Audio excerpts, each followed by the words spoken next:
আসসালামু আলাইকুম, কেমন আছেন সবাই? আশা করছি সবাই অনেক ভালো আছেন। তো ঘড়িতে বাজে 12টা 2। আজকে রান্না বান্না নেই, একটু রিল্যাক্স মুডে আছি। আসলে আমার হাত পা কামড়ায় রিল্যাক্স বসতে পারি না। তো ক্যান্ডেলটা অন করে দিয়েছি। খুব খেতে ইচ্ছে করছে পিঠা, ভাপা পিঠা। আসলে ফেসবুকে ঢুকলেই দেখা যায় পিঠা পুলি। আর এখন আসলে একটা ট্রেন্ড বা কথা শোনা যায় যে এখনকার যুগের মায়েরা নাকি পিঠা বানাতে পারে না, মানে লাস্ট জেনারেশন নাকি আমাদের আগের জেনারেশন, মানে আমাদের আম্মারাই নাকি লাস্ট জেনারেশন যে কিনা সুন্দর করে পারফেক্ট করে পিঠা বানাতে পারতো। আসলে এটা ঠিক, এখনকার যুগের মেয়েরা আমরা কষ্ট করতে একটু চাই না, লাইক আসলে সময় সব কিছু মিলিয়ে হয়ে ওঠে না হয়তো বা, বাট চেষ্টা করলে আমি দেখি যে আমার বয়সী বলেন বা আরও ছোট বয়সের বলেন, অনেক সুন্দর করে অনেক নিপুণভাবে বলতে গেলে এই ধরনের কাজকর্ম করে থাকে। সো আমিও চেষ্টা করি, ওই রকম তো পারি না, বাট পিঠা আমার খুবই, মানে দেশে থাকতে ওইভাবে যে খুব শখ করে খেতাম এরকমটা না, বাট এখন মোটামুটি ক্রেভ হয়। যেমন তেলের পিঠা আমার হাতে নিয়ে এসেছি, চিতই পিঠাটাও মাশাল্লাহ নজর না লাগুক পারফেক্টলি হয়। এখন ভাপা পিঠা, সো আজকে আমি ট্রায়াল দিয়েছি, এখন ইনশাল্লাহ যদি হয় তাহলে আপনাদের সাথে এর রেসিপি শেয়ার করব। তো এখানে আমি মাত্র 2 কাপ চালের গুঁড়ি দিয়ে করেছি। আর একদম ইনস্ট্যান্ট যেহেতু খেতে ইচ্ছে করছে, নর্মালি আমার আম্মা যেরকম করতেন দারুচিনি এলাচি দিয়ে তারপরে নারিকেলটাকে আলাদা গুড় দিয়ে রেডি করতেন, বাট বেশিরভাগ মানুষই দেখা যায় এরকম কাঁচা নারিকেল আর গুড় দিয়ে দেন উপরে। তো আমি আর ওইভাবে কাটাকাটিতে যাইনি গুড়টাকে, খাজুরি গুড় বা খেজুরি গুড়টাকে। সো আমি জাস্ট মরচা গুড়কে এভাবে দিয়ে দিয়েছি, আমি একটু পরে দেখাচ্ছি। খুবই মানে মরচা গুড়ের স্মেল কিন্তু খুবই মজার থাকে। আর এই তো কত কিছু যে ভরালাম একটু সময়ের মধ্যে।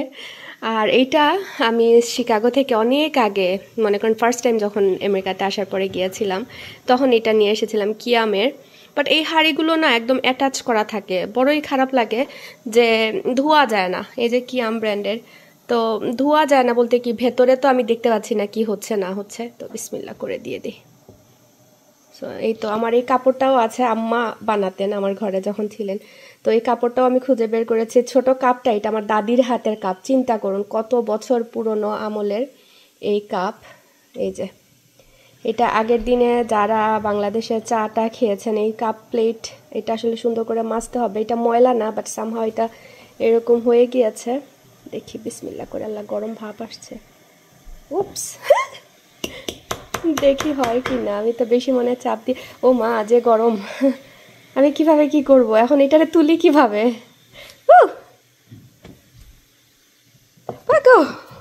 দাঁড়া, আমি গ্লাভস পরতে হবে। আর তো আমি এই যে এটা নিয়ে এসেছি, আমার হাতে গরম লাগছে, যাক তুলতে পেরেছি। ওরে আল্লাহ রে, এত গরম এত গরম। এই তো আবার কাচের আগের পাতিলে ঢাকনা ফেলে দেইনি, তো বানালাম, দেখি কি হয় অবস্থা। আমার হাত একদম পুড়ে গিয়েছে, যে লাল হয়ে গিয়েছে এই পাশ, গরমে এত গরম ভাব। তো যেটা বলছে এটা পরিষ্কার করা অনেক টাফ কিন্তু। তো আমি লাইক যদি এই পাশটা ঢাকনাটা যদি একটু তোলা যেত তাহলে ভেতরটা পরিষ্কার করা যেত। জানি না ভেতরে কি অবস্থা। বেশ কয়েকবার কিন্তু পিঠা বানিয়ে খাওয়া হয়েছে। কেন এই একজন হচ্ছে আমার পেছন ছাড়েন না স্কুল না থাকলে। আর আইসক্রিম দিয়েছে, এখন এত ভালোবাসা ওর বোনের জন্য, এখন বলছে ফালাক না আসা পর্যন্ত খেতে চায় না, ফালাককে দেখাবে। আমি বললাম খেয়ে ফেলো, সমস্যা নেই, ফালাক আসলে আবার দিব। বাট ও বলছে না, ফালাক কখন আসবে, ফালাক আইতো না, এখন স্কুল থেকে আইয়া আনলে তো মামি দিমু ফালাকরে। ওকে এখন তুমি খাইলাও। মাশাআল্লাহ 2-3 মিনিট হয়ে গিয়েছে, এখন নামিয়ে ফেলবো কিনা এটাও বুঝতে পারছি না। এই যে কিভাবে নামায় মানুষ, টান দিয়ে দেখি যে কাপড়ে ধরে নামিয়ে ফেলে। ওয়াল্লাহ এটা আসলে একটা এক্সপার্ট না হলে ওইভাবে করা যাবে না। দেখি বিসমিল্লাহ। এই যে গরম গরম ভাপা পিঠা। এই যে এখানে এরকম প্রথমে গুঁড়ি দিয়ে দিয়েছি নিচের দিকে, নারিকেল, কাটা নারিকেল, পরে এটা, আর উপর থেকে আমার আবার নারিকেল গুড় এগুলো একটু বেশি বেশি ভালো লাগে। এই একটা পিঠা সকালবেলা আম্মা যখন বানাতেন দেশে, আমার গলায় লেগে যেত, বলতাম আমি গিলতে পারি না, সাথে পানি নিয়ে বসতাম, নয়তো আম্মা গরম দুধ দিতেন সাথে, তো ওইগুলো দিয়ে আমি গিলতাম আর কি। আমি বলতাম এই পিঠা কে খায়, বাট আম্মার হাতের এই ভাপা পিঠা খাওয়ার জন্য আমাদের পরিবারের সবাই পাগল। আর আমার শ্বশুরবাড়ির সবাই যারা খেয়েছেন আম্মার হাতে, ওনারাও মানে খুব পছন্দ করে। দেশে যখন যে গিয়েছেন মানে সবাইকে আম্মাই পিঠা বানানোটাই ছিল আমার আম্মার একটা, বলতে গেলে থাকে না এক একজনের হাতের এক এক জিনিস মজার। আম্মার হাতের মোরগ পোলাও, তারপরে হচ্ছে ভাপা পিঠা, তেলের পিঠা, নুনের পিঠা, চই পিঠা, আর একটা কোন জিনিস, ও পরোটা, ফুলকো পরোটা, যেটা সকালবেলার নাস্তা, পরোটা আর ডিম দিয়ে। আর এই সুতি কাপড়টা হচ্ছে একটা ব্লাউজ পিসের কাপড় মনে হয়, ওর জয়েন্ট ফেব্রিক্স থেকে কিনেছিলাম, ভুলে গিয়েছি। তো এই তো বিসমিল্লাহ করে এখন আমি চুলার আঁচটা কমিয়ে দিয়েছি যাতে আমার হাতে না লাগে। আগে বেশি ধোঁয়া ছিল, আলহামদুলিল্লাহ পারফেক্টলি উঠেছে। এই তো আমি শিখে গিয়েছি আগুন কমিয়ে দিয়েছি, এই জন্য আর ভাবটা হাতে লাগেনি। এই তো এখন হবে ইনশাল্লাহ। আমি প্রথমটা খাবো, খেয়ে দেখি, পরেরটা আদিয়ানে বাবাকে দিব। একটু আগুন বাড়িয়ে দিই পাশে। বিসমিল্লাহ। এই তো গরম গরম ধোঁয়া উঠা ভাপা পিঠা, বিসমিল্লাহ।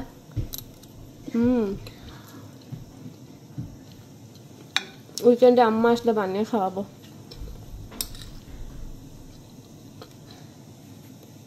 একদম পারফেক্টলি কুকও হয়েছে, মাশাআল্লাহ মাশাআল্লাহ। আমি কিন্তু গুড়িটার মধ্যে দুধ আর চিনি দিয়ে গুলেছি, এজন্য আরো বেশি ভালো লাগছে। মা আমার এই যে গলাতে লাগে, আমি গিলতে পারি না, আমার পানি লাগবে। পানি ছাড়া এই পিঠা গিলতেই পারি না, গলায় লাগে।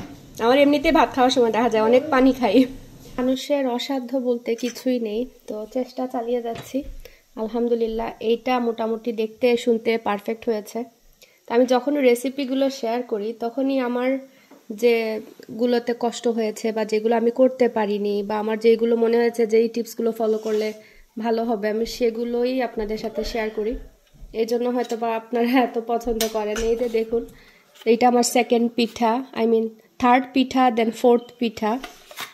আর এই হচ্ছে সেকেন্ড পিঠা, দেওয়ার সাথে সাথে হা করে দিয়েছে। তো এই অবস্থা আর কি, করতে করতে আলহামদুলিল্লাহ যে কোনো জিনিসই হাতে চলে আসে। যেমন এইটার উল্টায়া দেই, উল্টানোর দিকটা দেখতে কিন্তু আরও পারফেক্ট হয়েছে। এই যে খুবই সুন্দর। এটা ছিল পরের দিনের ভিডিও ক্লিপ। সকালবেলা আরও পিঠা বানিয়েছি আর একদম গরম গরম চা বানিয়ে নিয়ে বসেছি। চা ছাড়া তো সকালের নাস্তা জমেই না, যদিও বা এখন দুধ চাটা ছাড়ার চেষ্টা করছি। তো যাই হোক, নাস্তা টাস্তা খেয়ে আজরাককে রেডি করে নিয়েছি, ওর স্কুলও আছে আজকে। আর এখানে ওর ব্যাকপ্যাকটা খালি করলাম, অনেক ক্রাফটের জিনিস দেখা যায় ওরা নিয়ে আসে স্কুল থেকে আসার পরে। আর এই সবগুলোই আজরাক করেছে, এত মজা লাগে এগুলো দেখতে। ছোট মানুষের ছোট ছোট ক্রিয়েটিভিটি স্কুলে দেওয়ার এই একটা মানে ভালো দিক বলতে গেলে, যে ওরা অনেক জিনিস করে স্কুলে। এই যে আজরাক লেখা প্রত্যেকটা জিনিসই ওর হাতে করা, মানে টিচাররা অবশ্যই হেল্প করেছে। তো আজকে একটা ভর্তা বানাবো বা চাটনি, চাটনি বলা যায়, চাটনিও না ভর্তা বলেই মানে ভালো হয়, ব্রকলি দিয়ে। বাংলাদেশেও কিন্তু প্রচুর পরিমাণে শীতের সিজনে ব্রকলি পাওয়া যায়। আপনারা দেশে কে কীভাবে এই ব্রকলিটা খেতে পছন্দ করেন কমেন্ট করে জানাবেন। আমার কাছে তো এমনিতেই স্টিম করে রেঞ্জ দিয়ে বাচ্চাদেরকে দেই বা কাঁচা কাঁচাই ধুয়ে দিয়ে দেই। আমার আজরাক মাশাল্লাহ অনেক পছন্দ করে। তো প্রথমে এখানে আমি মাইক্রোওয়েভ ওভেনে 3 মিনিটের মতো স্টিম করে নিচ্ছি। জাস্ট 3 মিনিট, 1 মিনিট 1 মিনিট করে 3 মিনিট দিয়েছি। আর 3 মিনিট পরেই কিন্তু এটা সিদ্ধ হয়ে যাবে। আর আমি একদম অল দ্য ওয়ে যে কুক করব ওই রকমটা না, একটু হালকা ভাপিয়ে নেওয়া যেটাকে বলে। আপনারা চাইলে চুলায় গরম পানির মধ্যে 1 মিনিটের মতো চুবিয়ে তারপরে নামিয়ে নিতে পারেন, এভাবেও হয়। আর এখানে কয়েক টুকরা আজরাককে দিচ্ছি, মাশাল্লাহ ও পছন্দ করে। অবশ্য ওদের পছন্দের কোনো সিস্টেম নাই, আজকে খাবে তো কালকে দিলে দেখা যাবে আর মুখেই নিবে না। এজন্য এরকম বলাও ঠিক না, আসলে বলিও না যে এটা পছন্দ করে খায়, পরে দেখা যায় সেম পছন্দ আর করেও না, অন্য পছন্দে ডাইভার্ট হয়ে যায় আর কি। তো আমি ব্রকলিটাকে ভালো করে কুচি কুচি করে নিয়েছি, দেখতেই পেরেছেন ছুরির সাহায্যে। আর এইভাবেই মানে খেতে ভালো লাগে ভর্তাটা, ঝুরা ঝুরা করে আর কি। তার সাথে দিয়ে দিচ্ছি কাটা পেঁয়াজ। কাটা পেঁয়াজ আজকে আমি দুইভাবে দিব, একটা হচ্ছে কাঁচা কাঁচা আর একটা হচ্ছে তেলের মধ্যে ভেজে দিব, যেভাবে বেরেস্তা করা হয় সেভাবে। আর এখানে হচ্ছে হলুদ, মরিচ, লবণ আর একটু রসুনের গুঁড়া দিয়েছি, আপনারা চাইলে রসুন বাটা একটু দিয়ে এটা ভেজে নিতে পারেন তেলের মধ্যে। আমি আজকে এয়ার ফ্রায়ারের মধ্যে দিয়ে দিচ্ছি। এয়ার ফ্রায়ারের মধ্যে আমি 400 ডিগ্রি ফারেনহাইটে প্রায় 10 to 15 মিনিট এটাকে বেক করব। এতে করে এটা ভাজা ভাজা হয়ে যাবে। অবশ্য মাঝখানে একবার উল্টেও দিয়েছি। আর এখানে আমার পেঁয়াজটা ভাজা হয়ে গিয়েছে আর ঘরে শুকনা মরিচ ভাজা ছিল, তো আমি এটা জাস্ট কয়েকটা দিয়ে দিয়েছি। এতে করে আবার ফ্রেশ হয়ে যাবে তেলের সাথে ভাজলে। নয়তোবা আপনারা পেঁয়াজের সাথে শুকনা মরিচ ভেজে নিতে পারেন। আর এই ভাজা মরিচ আর পেঁয়াজটুকু তেল থেকে ঝরিয়ে উপর থেকে দিয়ে দিবেন। এভাবে করলে না ভর্তাটা এত ভালো হয়। কাঁচা পেঁয়াজটা আপনারা স্কিপ করতে পারেন। যদি মনে করেন ফ্রিজে কয়েকদিন রেখে খেতে চান, সেক্ষেত্রে কাঁচা পেঁয়াজটা স্কিপ করলে ভালো হয়। কারণ কাঁচা পেঁয়াজ ফ্রিজে রাখার পরে দেখা যায় একটু বাজে স্মেল হয়ে যায় আর সংরক্ষণে ওইভাবে বেশি দিন থাকে না আর কি। আর এদিকে হচ্ছে আপনার আমি একটা ভুনা করছি, শুটকি ভুনা। ঘরের মধ্যে ছিল, দেশ থেকে আম্মা নিয়ে এসেছিলেন বোয়াল মাছের শুটকি। তো একটা প্যাকেট বাকি ছিল, তো একটা বোয়াল মাছে আসলে ওইভাবে হয় না, 2 থেকে 3 তরকারি হয়। সো এটা আমার 3rd তরকারি, মানে শেষ প্যাকেট। আর দেশের এই বোয়াল মাছের শুটকিটা আমার খুবই পছন্দের। আসলে আমি এত বেশি শুটকি খাই না, আপনারা হয়তোবা খেয়াল করে দেখেছেন। তবে লইট্টা শুটকি, তারপরে বড় মাছের শুটকি, যেটা বড় মাছের মধ্যে শুধু একমাত্র বোয়াল মাছের শুটকিটাই আমি পছন্দ করি। অন্য শুটকি অবশ্য চিনিও না আর অত খাওয়াও হয় না। আরেকটা খেতেন আমার আব্বা, শোল মাছের শুটকি, ওইটাও মজা। তো এইখানে আমি পেঁয়াজ রসুন ভালো করে বাগার দিয়ে তারপরে হলুদ মরিচের গুঁড়া, ধনিয়ার গুঁড়া, সামান্য একটু জিরার গুঁড়া দিয়েছি। বড় মাছের শুটকিতে একটু জিরার গুঁড়া দেয়া যায়। তারপরে মশলাটা ভেজে বড় মাছের শুটকিটা দিয়ে দিলাম, মানে বোয়াল মাছের শুটকিটা দিয়ে দিলাম। তারপরে কাঁঠালের বিচি আমি আলাদা করে সিদ্ধ করে পানি ঝরিয়ে রেখেছিলাম। কারণ দেখা যায় প্যাকেটের যে কাঁঠালের বিচিগুলো থাকে সেগুলো সিদ্ধ হতে একটু সময় লাগে, এজন্য আলাদা সিদ্ধ দেয়া। আমার ঘরে কিন্তু রেগুলার মানে কাঁঠালের বিচিও আছে, মানে খেয়ে যেগুলো সেগুলো, কিন্তু যেহেতু প্যাকেটের ছিল তাই ভাবলাম ওইটা দিয়ে করি। তো যাই হোক, খারাপ হয়নি, সিদ্ধ হয়ে গিয়েছে। তো ঝোলের পানিও দিয়ে দিয়েছি শুটকির সাথে নাড়াচাড়া করে। আর অন্য পাশে হচ্ছে আমি বেগুন ভেজে তুলছি। বেগুনটাকে জাস্ট পেঁয়াজ না, হলুদ মরিচ লবণ দিয়ে ভেজেছি। আর এদিকে হচ্ছে আমার শুটকিটাও হয়ে এসেছে, বেশ কয়েকটা কাঁচামরিচও দিয়েছি অল্প একটু ঝোলের পানি দিয়ে। লবণ আর দেইনি, কারণ এই ধরনের শুটকির মধ্যে কিন্তু প্রচুর পরিমাণে লবণ থাকে। তো যারা বড় মাছ কখনো রান্না করেননি, বড় মাছের শুটকি, তাদের জন্য বলতে পারেন এটা একটা হিন্টস। আমি অনেকবার তরকারি নষ্ট করেছি প্রথম দিকে, অনেকবার না, মনে হয় 2 বার। তারপর থেকে তো বুঝে গিয়েছি যে এগুলোতে লবণ দিতে হয় না। আর এখানে হচ্ছে ডালও রান্না করেছি আর বেগুন ভাজার উপরে একটু পেঁয়াজ ভেজে দিয়েছি আর ধনেপাতাও দিয়ে দিলাম। আজকে মজাদার খাবার দাবার। আর আমার কাছে বেগুন ভাজা, শুটকি বা ভর্তা এগুলো করলে পাতলা ডাল না করলেই না হয়, এরকমটা মনে হয়। আমার একটু পাতলা ডাল লাগেই লাগে। আমার আব্বাও সেম ছিলেন। আব্বা সব সময় দেখা যেত যেদিন আম্মা রান্না করলে ডাল রান্না করতেন না, আব্বা রাগ করে ফেলতেন, বলতেন যে শুটকি রান্না করেছো, ডাল কোথায়, এরকম আর কি। তো আমিও এরকমটা শিখে গিয়েছি। তো আমার এদিকে মাছটা ভাজা হয়ে গিয়েছে এয়ার ফ্রায়ারে, তো বের করে নিয়েছি। আর আমি তো দেখতে পেরেছেন কাটা পেঁয়াজটাও দিলাম, ধনেপাতা দিলাম, কাঁচামরিচও চাইলে অ্যাড করা যায়। আর বেশি করে সরিষার তেল দিয়ে লবণ আন্দাজ করে দিয়ে এখন ভালো করে কষলে কষলে এটাকে মাখিয়ে নিলাম। তো ব্যাস রেডি হয়ে গেল মজাদার ব্রকলি ভর্তা। এটা এখনও যারা ট্রাই করেননি, আমি বলবো একটা মাস্ট ট্রাই রেসিপি। আমার চ্যানেলে আগেও অনেকবার দেখিয়েছি, এটা নতুন কোনো রেসিপি না। তারপরও যেহেতু আজকে করলাম তাই আবার আপনাদের সাথে শেয়ার করলাম। ইনশাল্লাহ আমি চেষ্টা করব আমার রান্নার চ্যানেলে আলাদা করে দেওয়ার জন্য। আর এদিকে আদিয়ানে বাবা কাজ থেকে এসে খেতে বসে পড়েছেন। আর এই তো আজকের দুপুরে রান্না বান্না, আমি কিন্তু পুরা কিচেনটাও ক্লিন করে নিয়েছি। ওকে বললাম আপনি বসেন, আমি বসছি, কারণ কিচেন ক্লিন না করে দেখা যায় যদি খেতে বসে পড়ি তারপরে খাওয়ার পরে এত টায়ার্ড লাগে, তখন আর ক্লিন করার এনার্জি থাকে না। তো সবসময় চেষ্টা করি যে মেজর যে বাসনপত্র বা যেগুলোই বের হয়েছে রান্নার সাথে সাথে ধুয়ে ফেলতে, আর পরে ওয়াইপ ডাউন করলে আমার কিচেনটাও ক্লিন, আর ভাত খাওয়ার পরে আর এত বেশি ঝামেলা করতে হয় না। তো এখন এই তো মজার গরম গরম ভাত দিয়ে কি বলে ব্রকলি ভর্তাটা দিয়ে মজা করে খেলাম আলহামদুলিল্লাহ।